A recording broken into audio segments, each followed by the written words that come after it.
جدول مباريات البطولة الاحترافية إنوي القسم الوطني الثاني الموسم 2024-2025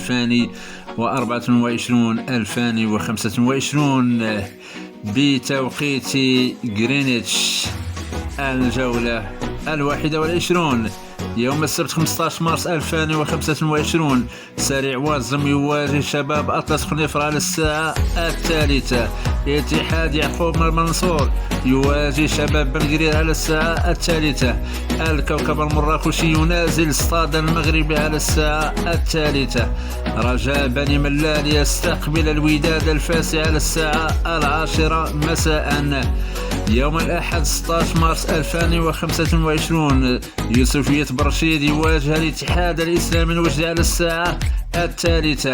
مولودية وجدة يستقبل الراسينغ الرياضي على الساعة 3. شباب المسيرة يواجه أولمبيك خريبكا على الساعة 3. النادي القنيطري يستقبل أولمبيك دشيرة على الساعة 10 مساء.